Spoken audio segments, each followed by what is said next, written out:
troisième jour du mois de juin. Madame, Messieurs, bonsoir et bienvenue à cette grande messe d'actualité sur votre chaîne. Début ce lundi 3 juin 2024 de l'examen national de fin d'études primaires sur toute l'étendue de la République démocratique du Congo. Plus de 2 millions de finalistes du primaire se sont présentés dans différents centres de l'examen pour cette édition 2023-2024, renseigne le ministère de l'enseignement primaire, secondaire et technique.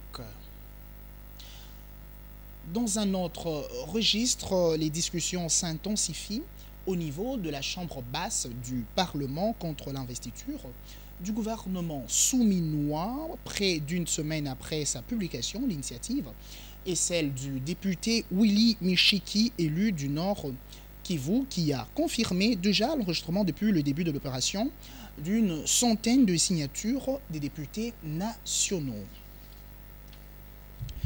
Restons toujours dans ce chapitre. Les réactions fusent de partout au sein de la classe politique congolaise au sujet de la pétition en gestation contre l'investiture du gouvernement souminois. Pour Maître Jean-Louis Massimango, cette initiative n'a pas sa raison d'être, d'autant que selon lui, le pays a plusieurs préoccupations majeures. Quant aux frustrations enregistrées, le secrétaire général de Mpassa invite le chef de l'État à user de son pouvoir afin de calmer les tensions au sein de l'union sacrée de la nation.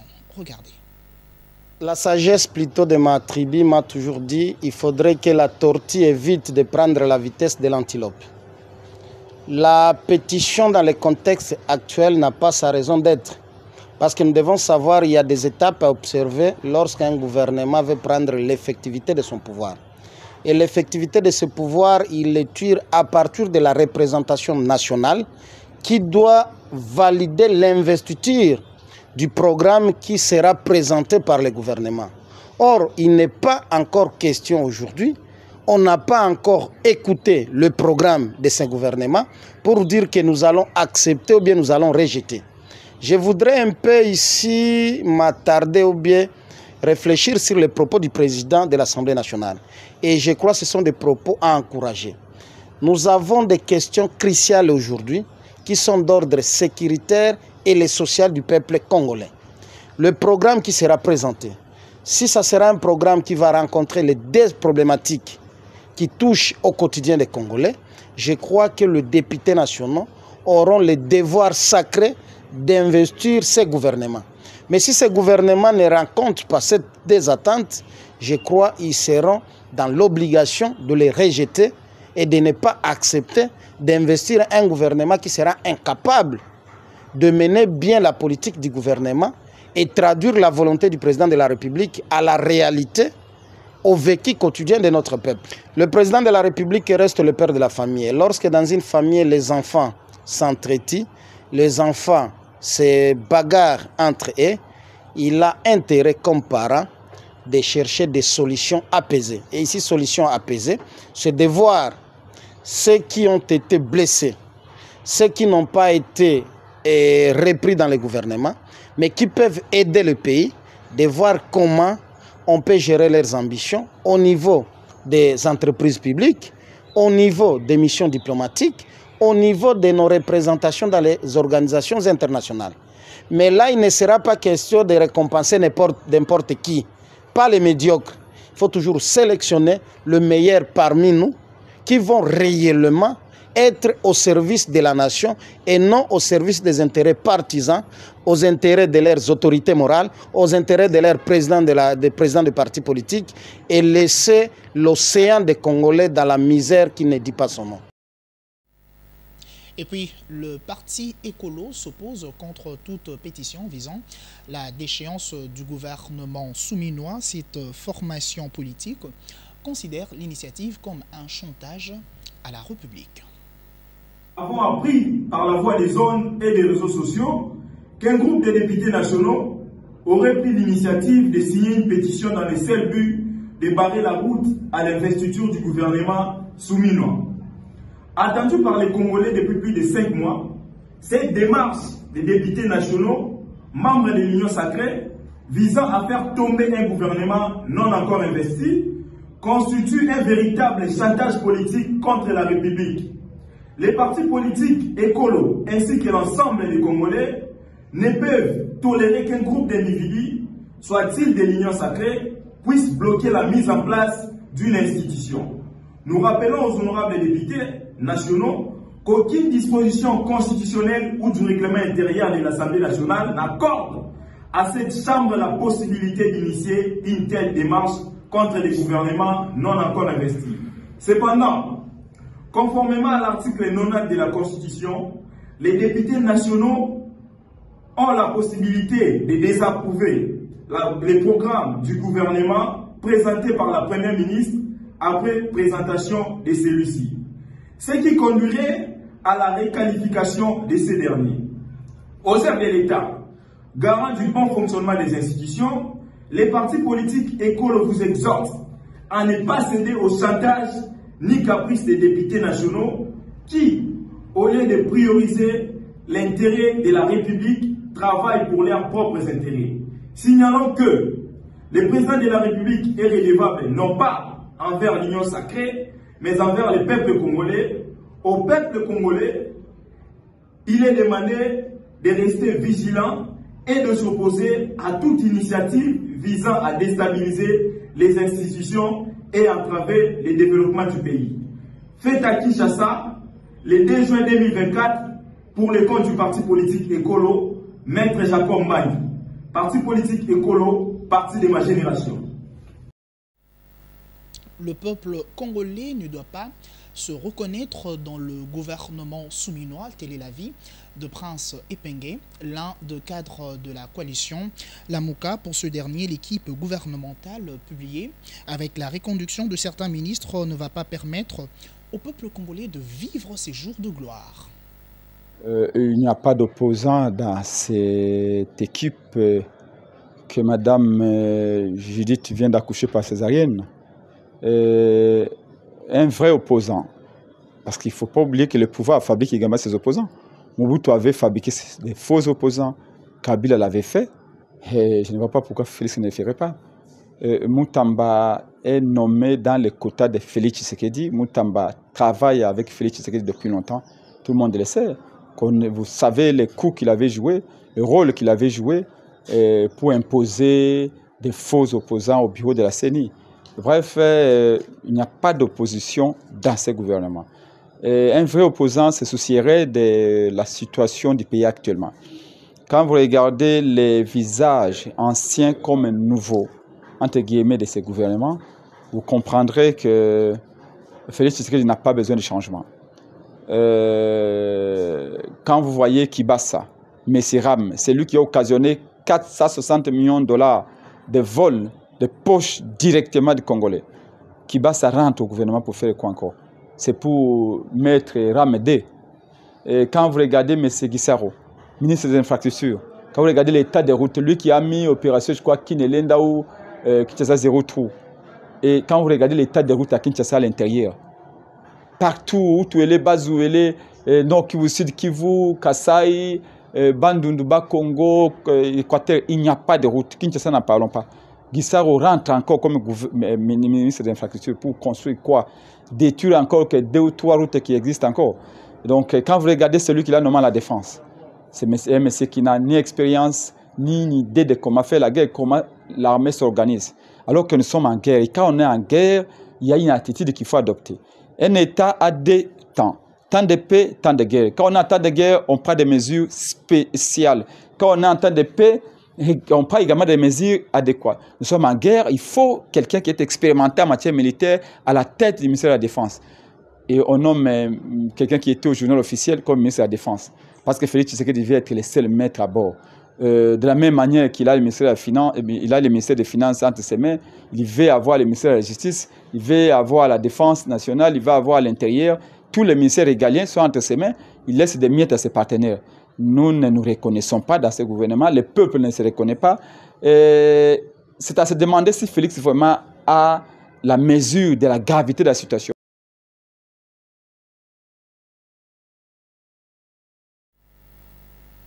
L'environnement trouve également tout son intérêt dans ce journal ouverture ce lundi 3 juin à Kinshasa de la 20e réunion des partis du partenariat pour les forêts du bassin du Congo PBFC. Plus de 500 participants qui prennent part vont réfléchir sur comment relever le défi contre le phénomène climatique. Eve Bazaïba, ministre de l'Environnement, a lancé à cet effet un appel de réflexion sur les mécanismes innovants permettant de valoriser et de gérer durablement les ressources des forêts du bassin du Congo, considérées comme poumons du monde. Regardez. Étant donné que nous devons progressivement quitter l'aide au développement en matière environnementale, surtout pour les cas des pays comme les nôtres qui doivent sauver l'humanité par rapport aux services rendus par nos ressources naturelles pour que nous puissions enfin obtenir un partenariat efficace et réel gagnant-gagnant. Le développement voulu pour tous ne peut atteindre ses objectifs qu'avec des indicateurs objectivement vérifiables et dans un environnement de paix et de franche collaboration. Il faudrait qu'à chaque fois que nous évaluons nos actions, nous puissions nous dire avant, voici la situation qu'il y avait, et après, voici l'évolution. C'est ce qu'on parle des objectifs de développement, des objectifs plutôt avec des indicateurs objectivement vérifiables. Mesdames et messieurs, permettez-moi quand même de dire une chose. Vous êtes venus en République démocratique du Congo, certes, il y a la paix à Kinshasa, capitale de la République démocratique du Congo, mais il n'en demeure pas moins que pour notre pays qui subit actuellement une agression terroriste depuis plusieurs décennies de la part d'un pays frère, qui peut s'appeler frère le Rwanda, sous couvert des groupes armés incontrôlés ayant détruit une grande partie de la biodiversité, son couvert forestier et ses ressources naturelles qui participent pourtant à la transition écologique et énergétique dont le monde attend aujourd'hui. Par ces faits, les solutions environnementales de notre existence commune sont exploitées au prix du sang du peuple congolais qui en paye le lourd tribut. Si la RDC est considérée comme pays solution face aux enjeux du climat, et que la RDC fait partie du bassin du Congo, qui aujourd'hui les scientifiques le prouvent, qui est devenu parmi les premiers poumons du monde, nous osons croire que le monde entier devait se mobiliser pour protéger son poumon. Sinon, l'éventualité de la révision de la Constitution, ce sujet refait encore surface dans la chronique. L'ASBL Kabila Forever s'oppose à toute velléité à modifier la loi fondamentale congolaise. D'après Moustapha Kalombaï, cadre de cette structure, aucune disposition des articles verrouillés n'est modifiable. Regardez. Maintenant, parlant changement de la Constitution, là maintenant j'ai fait appel à mes frères de l'Union Sacrée. Puisque lorsque, en ce moment, M. Tshisekedi qui entame un deuxième mandat, comme ils les appellent, comme ils appellent tous un deuxième mandat, et monsieur qui commence à peine un deuxième mandat, même pas une année, il vous parle déjà du changement de la Constitution. C'est-à-dire qu'il a déjà tourné page à ses mandats. Il ne voit plus ses mandats. Donc il sait qu'il ne fera rien. Pour les Congolais, alors il faut penser maintenant comment s'éterniser au pouvoir. Et pour penser comment s'éterniser au pouvoir, il va utiliser certains cas, certaines personnes qui ont lamentablement échoué dans la gestion du pays, parce qu'il ne faut pas oublier. M. Kabila, avant de partir, il nous a dit qu'il a manqué 15 bonnes personnes pour faire décoller les pays. Et bien sûr, vous avez vu, juste après son départ, tout ce qui était autour de lui, là, les plus mauvaises personnes sont parties, parmi lesquelles il y a un monsieur qui circule avec un projet de changement de la Constitution, qu'il avait déjà à son temps, en 2014, présenté à Kabila. Kabila avait dit non. Il ne faut pas que tous les pouvoirs soient concentrés sur moi, président de la République, mais le pouvoir doit être au peuple. Et nous devons travailler pour le peuple. Et c'est ce projet-là qu'il a présenté à M. Tshisekedi. Et M. Tshisekedi a trouvé que c'est très bon pour lui, parce qu'il ne sait pas quoi faire pour les Congolais, et il sait qu'il ne fera rien pour les Congolais, alors il veut s'éterniser au pouvoir. Voilà qu'il amène ses projets de constitution, de changement de constitution. Maintenant, nous disons déjà que ça ne passera pas, parce qu'aucun Congolais ne peut vouloir ça en ce moment-là. Ça, c'est un. Et des deux, s'il y a des articles qui posent problème dans notre constitution, mais la révision constitutionnelle est constitutionnelle. Personne ne peut refuser ça. Mais allez réviser la Constitution, mais ne touchez pas aux articles verrouillés. Mais comme le problème de M. Tshisekedi est de s'éterniser au pouvoir, comme je viens de le dire, il ne veut pas la révision parce que les articles verrouillés, les articles qui l'intéressent, qui les concernent lui personnellement, ne seront pas touchés. Quel est... Le président de la République, Félix Antoine Tshisekedi Tshilombo, s'est entretenu le week-end dernier avec Rosalie Matondo, ministre de l'économie forestière de la République du Congo, envoyé spécial du président Denis Sassou Nguesso. Le président Félix Tshisekedi a reçu une invitation de son homologue de la République du Congo pour participer à la conférence sur la forestation et le reboisement qui se tiendra à Brazzaville du 2 au 5 juillet prochain. Regardez. Madame Rosalie Matondo, ministre de l'économie forestière de la République du Congo, était porteuse ce samedi 1er juin d'un message du président Denis Sassou Nguesso adressé à son homologue de la RDC, Félix Antoine Tshisekedi Tshilombo. Reçue dans l'après-midi au palais présidentiel du Mont-Galema, Madame Rosalie Matondo a remis au chef de l'État l'enveloppe contenant l'invitation lui adressée pour participer à la conférence internationale sur la forestation et le reboisement qui se tiendra du 2 au 5 juillet prochain à Brazzaville. La préservation de l'environnement, la gestion de nos forêts et la coopération étroite entre Kinshasa et Brazzaville figurent parmi les points évoqués au cours de cette rencontre. Nos relations doivent être étroites et son Excellence, Monsieur le Président Tshisekedi l'a rappelé. Il nous a demandé à ce que les deux secteurs soient intimement liés pour régler les thématiques qui sont des enjeux aujourd'hui planétaire, de la préservation de l'environnement, de la conservation de nos forêts et aussi de cette économie que nous devons promouvoir à travers nos ressources naturelles. Aujourd'hui, vous avez un ministère qui s'appelle ministère de l'économie climatique. Donc nous devons nous mettre ensemble pour voir comment les ressources, concilier la préservation de l'environnement et aussi l'essor économique de nos pays, parce que ce sont les ressources naturelles qui doivent donc nous aider à cet essor économique. Le bassin du Congo court un danger lié au changement climatique, a renchéri Madame la ministre de l'économie forestière. Nous vivons ces dangers, nous vivons ces effets liés au changement climatique avec le décalage des saisons, les températures qui augmentent, la sécheresse, mais également nous avons parlé du fait que nos communautés utilisent le bois comme source d'énergie domestique. Donc ce bois qui est exploité dans les forêts naturelles est une grande cause de déforestation.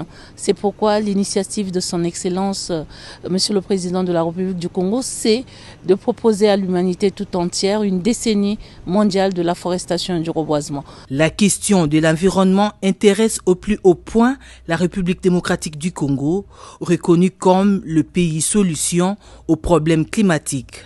Ce forum sera une occasion de plus pour le président Tshisekedi de faire entendre la voix de son pays.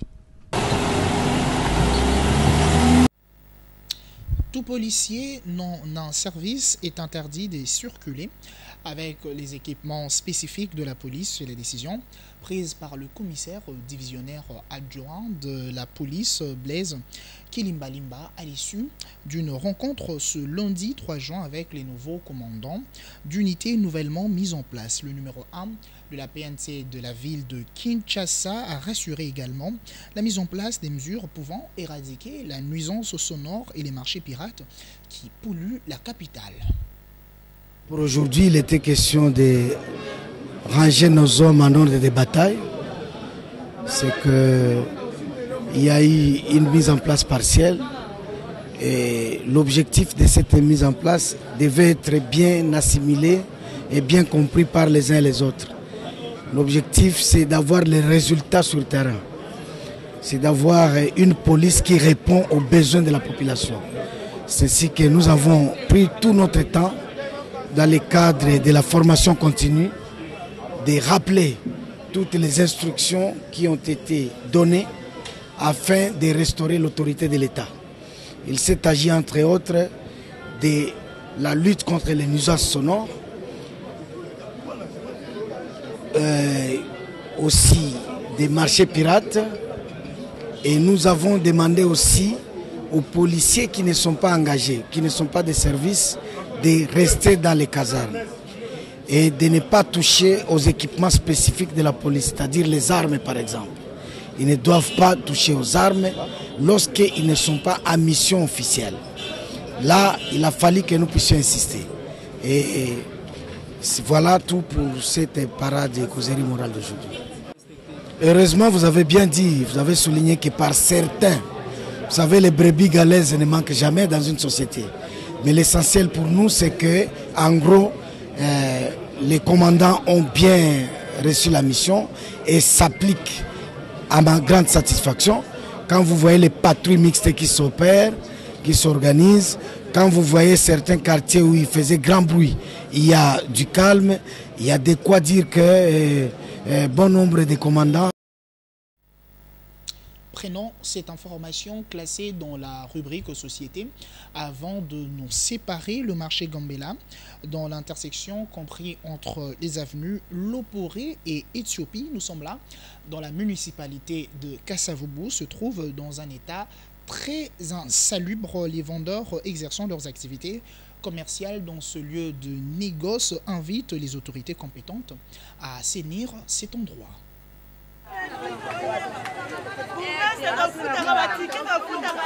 On se croirait dans un dépotoir, pourtant, nous sommes bel et bien au cœur du marché Gambela, dans l'axe compris entre les avenues Éthiopie et Lopori, au centre de la mégalopole congolaise.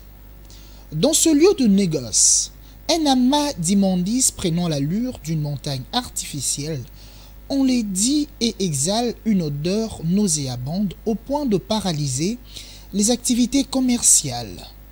Accablés, les vendeurs expriment leur ras-le-bol et invitent les autorités attitrées à prendre des mesures idoines afin d'extirper ces déchets de cet endroit. Biso moko tozwa maladi, batu totekela bango baozwa maladi, siko tokovivre ndenge nini nde tozala sa moi oboye. Papa asunga biso, kolongola biso fulu o biloko batu bazovivre na sa moi o, kosunga biso banzizi, bangusu, milinga. Poubele esesali 2 mois. Ezalaka na presque Kassavubu. Babi kuna bakonzi bayaka. Lokola biso bamona biso banyama balobi te bazwa poubelle kuna balongola bakonzi bakomona baye kotia na Éthiopie. Awa na Éthiopie batiaki efule ezalaki elongo kuna ye ezovimba tala kaka mboka eza mbonga mosoto salongo ekufa papa mpo na ngai na bazongisa salongo ata babi samedi te koteka 10 toteka biso soki toteki tozongi bandako na butu oyo mona ebakisami. C'est comme si bamemaka ngo na bakamion. Donc c'est comme si na babutu wana bakena longa ba poubelle nyonso wezala na presque Gambela nde bayaka nango basopaka. C'est pour cela ozomona chaque jour ezovimba ebandaki wana kuna mais ekomiti kuna musika.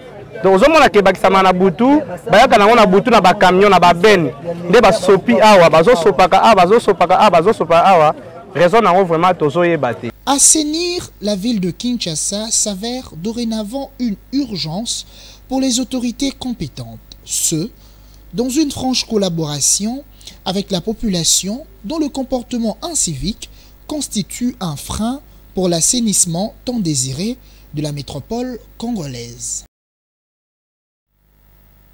Voilà tout pour ce soir, Madame, Messieurs. Faites le bien, faites encore le bien, faites toujours le bien. Bye bye.